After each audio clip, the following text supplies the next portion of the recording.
Listen, man, shout out to Facts and Stacks podcast. Yo, you dropped the camera. You got to keep it up, baby. I got to stop it. Let me show you how to operate.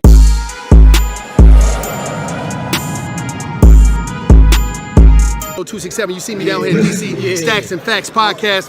Check them out. 267 Facts and Stacks podcast. Okay. Subscribe right now. Check them out. Tune in, and it's just like that.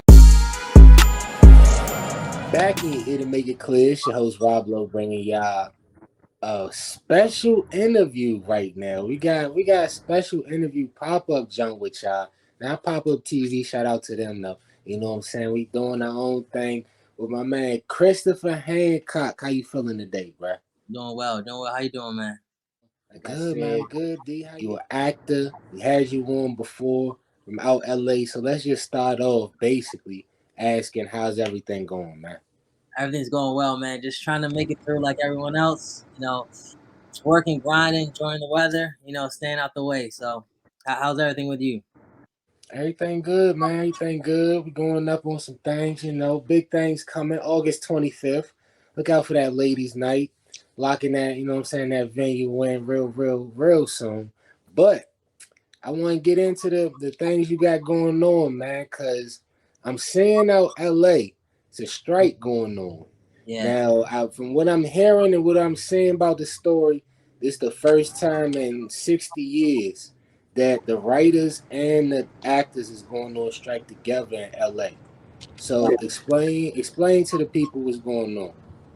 So the writers have been on strike, I think, coming up on 90 days now. Basically, like the writers have a union. They have a contract, with the union, like Disney, Sony, Apple, all those companies. They have an alliance as well, and so they are renegotiating their contract, but they don't want to give the writers what they're asking for because they think that they can replace them essentially with like Chat GPT and AI and things like that. So their contract has been stalled their contract negotiations have been stalled for like 3 months now. And so actors have just joined. Our contract ended on June 30th. We got an extension to, I believe, the 12th of July. And then after that, they said now actors are on strike as well. So now both of us are on strike, and it's the first time it happened in like 60 years or so. And back then we were trying to negotiate for, fair terms as well. So it's a lot, man. Okay. So saying, actors are trying to negotiate for fair terms. So let's stay on that point. What terms are y'all trying to negotiate for? Is it more money? Is it more per hour? Is it how? Explain that to me. So it's a lot of factors. There's a list. I'll touch on some of the things that I think are like the most important. So a lot of working actors are trying to get residuals. So back in the day when you had TV shows, you know exactly how many times it aired because it would be on TV, and actors were getting residual checks from those television shows.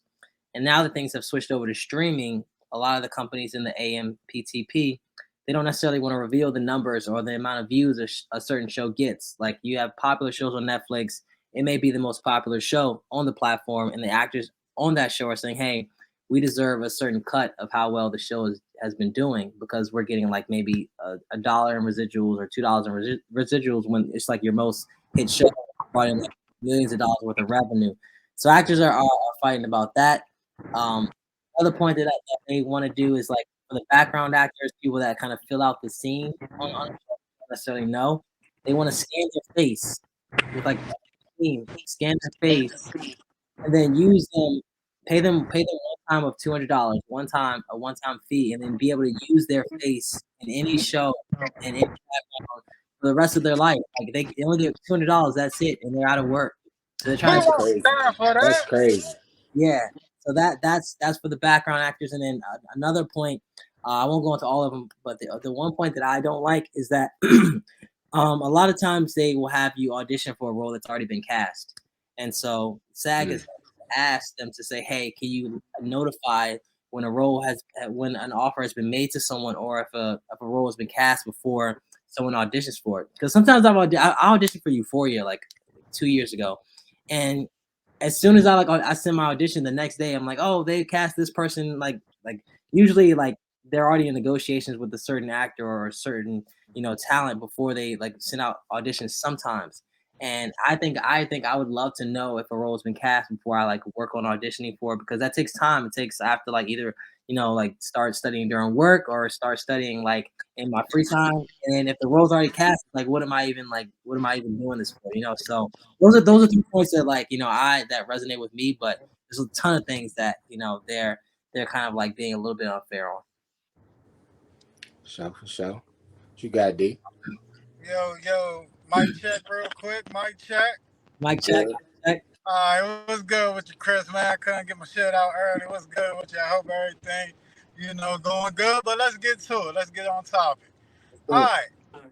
So I'm driving the other day, right? I'm downtown. I'm chilling, and I look to my left, and you know me, I'm bad with names and all that. Now, what is it called again? The SF. SAG after. Okay, we're gonna rock with that. I can barely hear you right now. Uh, But I look to my left and I see a lot of people with the shirts on. I know you already dived into it and talked about it, but I'm thinking like LA, New York, that makes sense for actors to be out there, but I never knew, it was like gigs in DC. Like, yeah. so is it like a this strike is like worldwide. It ain't just like world like high brand movie theaters and things like that, is it? Right, yeah. So it'll like I'm even surprised at the locations that have had like strikes, but I mean, yeah, they have shows everywhere. They have shows in DC. They shoot a lot probably in Baltimore, I imagine. They probably shoot in Maryland, like The Wire, of course, like which is an old show. They shot that, but there was like a show they just shot in Baltimore like maybe last year. I forgot what streaming service it was on, but they do shoot some things there. There's actors there, Atlanta, there's actors everywhere. So like everyone is kind of feeling the force of like not being able to work right now. So people are striking. We lost D. We lost him. Yeah. We're gonna get them back though. We're gonna get them back. Just like, what I'm saying, y'all gonna get all y'all shit back together. Yeah. Because it's like it's a beautiful thing to see the unity of what's going on. I know it's some actors that speaking down on y'all and all that, but the unity of what you say was called, it's called SAG or Yeah. SGA? Yeah. SAG AFTRA. SAG AFTRA. Okay. And that is basically the union that you guys are under as actors and Right. directors, correct? Right. So the union fights for like fair wages and just like making sure that the actors are treated well on set. And I that also heard that with that union, you got to make at least like 24,000 or something in order to qualify for health insurance as well. Is that correct? right. So in order to qualify for the health insurance through SAG, you have to make I believe it's $26,000 a year through bookings. And now that we're on strike and we had COVID for like 2 years, 3 years essentially, and a lot of things have been delayed because of the writer's strike. There's not as many gigs to go around. So a lot of people that only act and do like maybe a side gig or so, they're not qualifying for health insurance. So they don't even have health insurance. And in California, that's technically illegal. Like you get fined for Mm. not having health insurance. I think there's like 3 states that you have to have health insurance in. And yeah, so I mean, luckily I don't have that problem, but like I still think that's kind of messed up because they're delaying this whole process, and like a lot of people can't work to meet that minimum of $26,000 in earnings. So it's definitely really tough. Yeah, I can only imagine because it's like, okay, so you need to make a certain amount just to get the health care. Hmm. But at the same time, you saying it's against the law for them to not even get health care. So how are we in these type of contracts to begin with, for real, Yeah, for real? And then go ahead. right, right. Yeah, I don't know why they have that law within California. It's not. I don't believe it's in New York. But um, I'm not sure why they have that. If you're not an actor that's constantly working, I think you have to get like healthcare through like a third party. But because if you're in the union, you pay to join, and then you have to pay dues based on how much you make. It's kind of tough because like you're paying money essentially for something for the protection of because like if you do like it's union and non-union work. So Mhm. non-union work is like basically the studios and like whatever commercials, whether it's commercials or TV, they can pay you whatever they want, and it's usually a little amount. Like the Power Rangers back in the day, um, everybody loves the Power Rangers. Like the OG Power Rangers, a lot of them were like would say like, yeah, like I was making more money as a waiter than I was like on Power Rangers. Like, and it was a hit show. Some of them were like sleeping in their car, and like Yeah. that show went on to and they're still making Power Rangers movies now. It's like 30 years running. And that show was non-union back in the day. So the actors were making like a little bit above minimum wage, even though like everyone knew who they were. They had the celebrity status and everything like that. So the union basically helps people to, get higher earnings and like in a proportion to how much the studios are making. Okay. So that's the thing, and that's why y'all are in, these protests right now, because that's their job for to get these wages. And then the Right. way that they taking these wages seem like the main way is through AI. Like you was talking about a little bit earlier, they can have your likeness for $200 basically for the the background actors, and they can reuse that as much as they want, which is crazy to me. Yeah. And we used to have a little bit of a discussion before about how like this is like kind of like is it watershed moment? Maybe I'm fucking up the words on that watershed moment where it's like shit could go left for everybody if y'all don't get a victory on this. So explain that a little bit. Right. So I think that, if the actors don't come out victorious on these negotiations, then other CEOs will look at it and say, hey, we can also implement AI in our workforce as well. An example of this would be, say, like, what's your favorite movie? My favorite movie ever? Yeah. Damn. Space Jam. Space Jam. All right, cool. So I actually think this is kind of cool, but it's not consensual. But like, say you want to watch Space Jam, but you want to watch it with Kobe Bryant instead. You could like in the future, their goal is to like maybe be able for you to as the user to be able to pick which actors you want for certain roles, and then have that movie experience. And like, while I think that can be cool, I also think like people don't consent to that stuff. You have to consent for people to use your likeness. Yeah, man, I got a couple of questions I need to get off my chest, and I hope I'm allowed to do this. First question. I don't, I'm picking up halfway. So, is there give me like a tier on actors that this is not touching, like from that tier on up. Is this part of not touching any actors? So I don't think that I think that like actors that have already made their money are set and like towards the end of their career, like Meryl Streep, Tom Hanks. A lot of the older actors who have made their millions. Tom Cruise is another example who have made their money and they're set. But the problem with when you make more money is that you need more money, because your lifestyle changes That's a fact. That's a and fact. you start to spend more money, and so I think that there are certain actors that if they stop working right now, they will be fine. But if like for example, Tom Cruise gets paid like $20 million a movie, if they can shoot a movie with another actor and just put Tom Cruise's face on it, they're not gonna pay Tom Cruise dollars. Like they might not even pay him at all with this AI stuff. He might not have any money. So, you know, I think it affects everyone. I don't think anyone is untouched.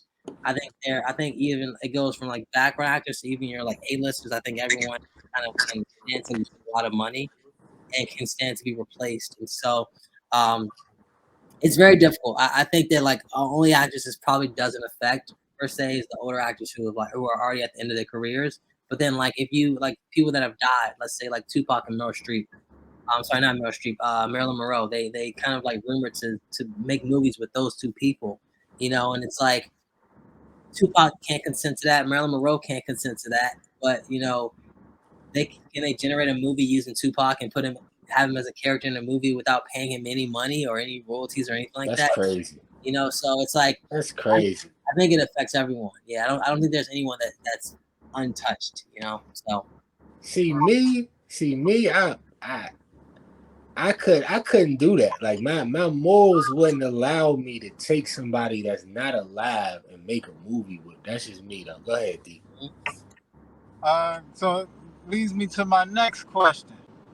For like a young actor as yourself, you might got a couple of more, years in the game, but a young actor, just doing it for a couple of months, and he's seeing this trend of the AI face. You know what I'm saying?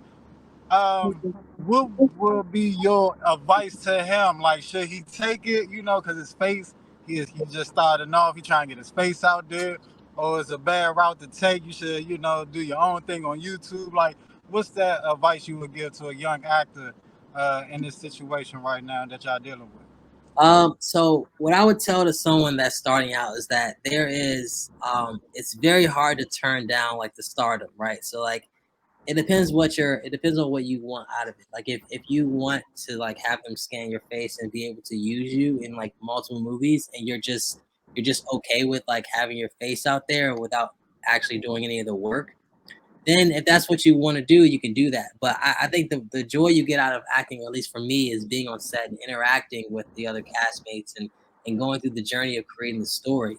Just I wouldn't feel anything if they're just using my face and making a movie. It's like almost like going on a fake date with a girl. It's like they just like it's like they use my face. Like, yeah, it was technically me there, but I wasn't experiencing the emotions. I wasn't going through the storyline. So if you're someone that just cares about popularity, I think that like this probably wouldn't affect you as much. But then you're not going to be paid. You're not going to be paid for your services. So I would say for a young actor, don't sign any contracts that give them the authority to use your likeness in perpetuity. I say kind of hold out, and if you have to there's other projects that you can work on that are like non-union or like on the indie side where you can actually kind of like make a name for yourself. So All right, man. Leads me to my last question. So it sounds like everybody looking for a stuntman nowadays. You know what I'm saying? You just throw in the person who just do the movements, or is it like a computer type thing? Like, what's the route that they taking with the people that's behind the face? I would say. so I don't know. There was this viral clip on Twitter where like it was this regular guy. He was like sitting in a car laughing, and then they put like Michael B. Jordan's face on him, and then like his and Michael B. Jordan's voice on it, and like it like looked realistic, looked very real, like a deep fake almost. And I think that for the studios, that's a lot cheaper to do to film with like a regular person, pay him like $2,000, and then film a whole movie with him doing the moments, but then use Michael B. Jordan's likeness to get all the people to come out to the movie because the girls love Michael B. Jordan, legendary actor, and they like, oh yeah, we'll use this regular person to do all the work, then we'll just throw Michael B's face on it because people, and I think that's just That's wrong, crazy. That's and crazy. it's nuts. It's honestly nuts. But That's evil.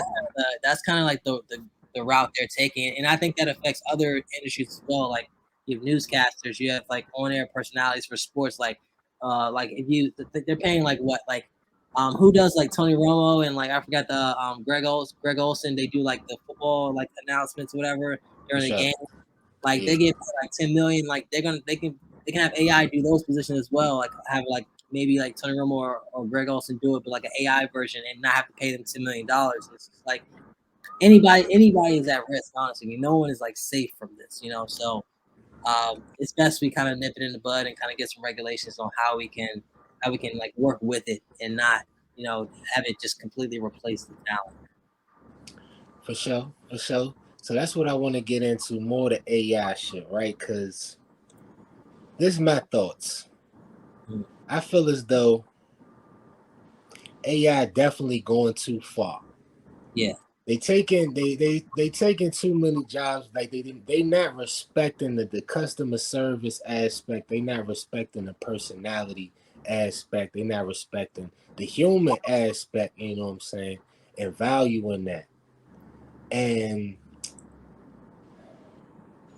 I also feel like if you anything important in the world, anything big like this in the world, in any field, if you don't find a way to use it, you're gonna get left behind in some way, shape, or fashion.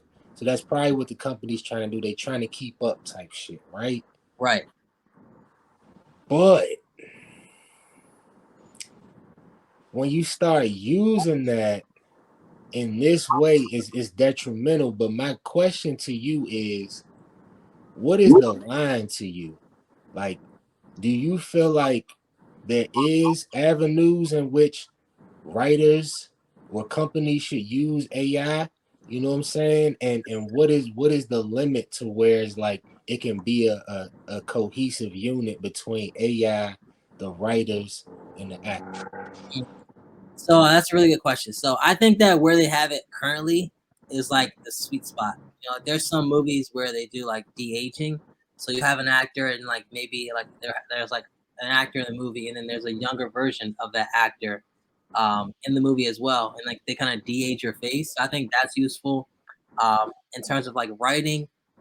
I think it would be useful for writers to use like so basically what how GPT works is that like a writer would like write an outline, which will take some time, and they enter it into Chat GPT. It outputs a script, and then a writer can kind of go over and fine tune it and kind of personalize it how they want. So I think working with these tools is probably the best way in what they've been doing now. But in terms of replacing and I think that should be illegal because it has like it can have impacts on a lot of things, like even like in politics. Like if you have, say for example, you do a deep fake of Joe Biden and he gets on like on television or gets on Twitter and says everyone need to shelter in place, don't go here or whatever. People are gonna probably listen because they're gonna think that's the actual president speaking, you know, or you know, um, like you can get a phone call and it's like it's Deontay's voice and he's like, yo, bro, I need you to like, you know, I need you to like come meet me at whatchamacallit real quick, like come by mom's house. You leave your house, nobody's in your house, someone come robs you, you know. So like they can do a lot of things. Real shit. They can do a lot of things with the voice and your face where it's like I think that they need to kind of pump the brakes on using it, but I think in order to keep up with like China and like Russia and some of the people that don't necessarily like America, we have to be able to have the functionality to use it and to like detect it. But in terms of like actually using it to replace people, I think we should just work with it and not have it not against it The essentially. situation, a little fun to the situation, man. I want your Mount Rushmore robot movies. Robot movie? Mount robot movie. Dang, kind of put me on the spot there. Yeah, I did. Robot movies. So like does like Star Trek and do those count? Yeah, like somebody playing like an AI, that type of feel type of movie. Right. I would say I would throw in like Star Trek up there.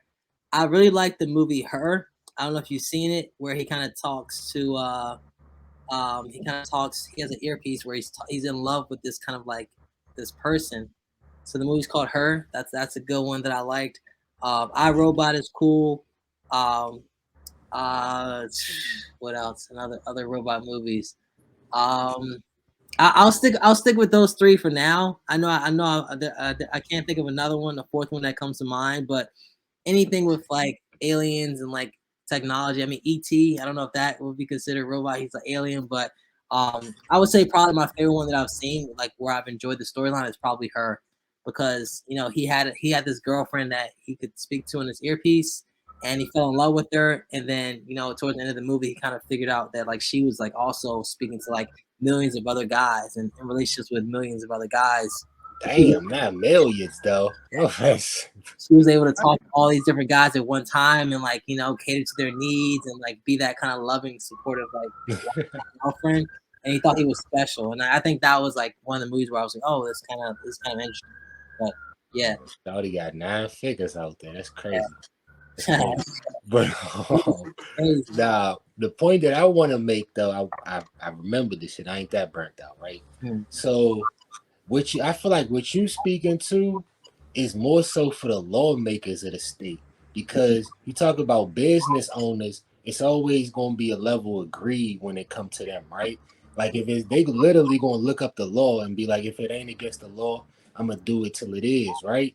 And that be the problem a lot of times, because the lawmakers be so slow and so, you know what I'm saying, like argumentative when they be going back and forth between the houses and shit, and none of the bills be getting passed for real, for real.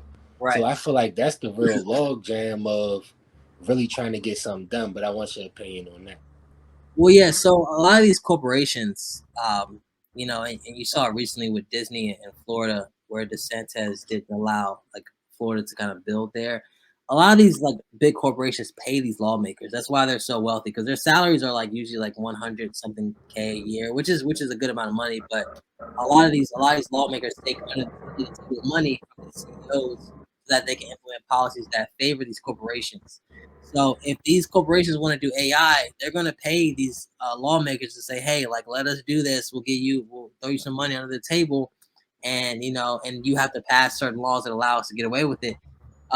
That's the tricky part about it because you know, I because of that, because of the corruption there, I don't think that it's going to come from the lawmakers. I think it has to come from the people. I think the people have to like rise up and kind of like stand up against it. I think that's the only way this is going to be able to stop because lawmakers, like, yes, they have the best interest of the people, but they also have the best interest of where they're getting their money from too. So I think the people have to stand up and they have to fight and they have to like, cause like you gotta think about it. Like the CEO is just one person, you know, they can't like if people are standing outside of their office and like showing up to their houses, not saying people should do that, won't show up to anyone's houses. But if they have that threat, then they'll definitely kind of change their policies and have a change of heart. But if they're kind of shielded from all that, they'll be like, oh yeah, whatever allows me to make the most money is what I can do. But I honestly think that like a CEO job, like Bob Iger or any CEO of Disney, they look at analytics, which is like AI can replace their job much easier than they can replace an actor. So it just depends on how far they want to go. Damn, hold up. Say that one more time. I mean, AI is like better suited to replace a CEO's job than it is to replace an actor. And so I think if these CEOs kind of don't watch it, they can kind of bite themselves in the you know what and lose their job. Yeesh. Yeah. It really just comes down to you know putting people first, putting humans first. But yeah, I mean, CEOs they look at numbers, they look at data, they kind of make decisions based on data, based on forecasting. That's what AI would be perfect for. And so, if these companies want to save millions of dollars, they can just cut their CEOs and have you know it really just depends. Like you know we live in it's capitalism, it's greed, so it's I think the best way to go about things now is to kind of get behind causes that can also kind of pertain to you. So I think I've been telling a lot of people to kind of get informed on this actor strike because it's not just about actors wanting more money. It's not just about us. It's about where the future like job market is going to be in terms of like replacing human workforce for robots and technology. I mean, robots don't buy groceries. They don't buy clothes. They don't contribute to the economy. You know, so in order to have a functioning economy, you need people buying things. So, And I want to dive in a little bit more on that because I was thinking, I'm like, dang, like the acting coaches, you know, they might run out, you know, because what the actors going, you know, what they gonna be acting for, right. and then you know your acting teacher. Shout out to my acting teacher back in the day. I forgot the name, but she did a hell of a job. I Yeah. loved acting class every fucking day, and so it's like things of that nature, right? Jobs in that aspect, you know. So it's a crazy thing. It's an evil thing to me, man. It just ah, you got all the money, you still want more, man. It's a crazy thing to me, man. And yeah, like you know, it's all about contributing to the economy, right? So if an acting teacher or whatever is no longer teaching classes, she's probably not going out to eat as much. You know, the restaurants probably Facts. you know Facts. have to like start cutting back on their amount of food they're getting from their suppliers. So the suppliers take a hit, and like you know, if people aren't going, then maybe the restaurant decides to close down that building, and the building's vacant now. And so it's like it has a trickle down effect on everyone. It just depends on when it hits you and how it hits you. But you know, if people are like not making as much money, they're not spending as much money, why I think they should like eliminate the student loans because you let people if you have all these people that no longer have to pay for student loans, they're going to start buying things, and that's going to be Oh good. hell yeah! I need to speak up on that because hey, listen, my shit ain't too crazy like everybody else. Some of I got about 16 racks. Joe Biden, you said 20 racks and under shit was gonna get eliminated, dog. Now you running again. You know what I'm saying? In what, like a year or something? I need them loans. If you want my vote, Joe Biden, I need them loans gone. I Yeah, ain't even made to turn that into this, but I'm real live serious about that shit. yeah. I mean, yeah, it's like that would help so many people out. Like think about your business. Like if you didn't have to pay 16, you probably like, you know what, let me invest 10 racks into my company, into my business, you know, or let me do something for like my family, or let me go out and like, you know, like maybe purchase a nice car or something like that. Like all like people wouldn't start saving the money. They would start spending it, and that's what makes stock prices go up. You know, it makes like revenues go up, and it makes a healthy economy. But I think that, and this is just me, like there's no facts behind this, at least that I have, but I think that people want certain people to be in debt, and so that they can have more money for themselves, and be in a higher like status than other people, because majority of people that own student loans, you know, um, they majority of people that own student loans are usually like people that look like me, look like you, or people that are like low income, middle class, you know, and they don't want, and like there's certain people that don't want middle class, lower class to be in a better financial situation because it doesn't make them as make them look as wealthy. So and that's not restricted to color, because there are people in the upper class that are Yeah, black, white, brown, same. Asian, like all types. And but I think that those people like love being a step ahead of everyone else. And I think that lawmakers don't want to eliminate student loans because then everyone else is like has more financial freedom. And that's just the unfortunate part about it. Honestly, it kind of sucks. But you know, I thought he was going to be able to. You know, I thought he was going to be able to eliminate him. He came out like puffing his chest, like yes, Yeah, he sounded good. he didn't have the power. He didn't have the power to do it. So I think he should have never said that. To be honest, like that was really bad for him to say that without knowing that he couldn't make that call.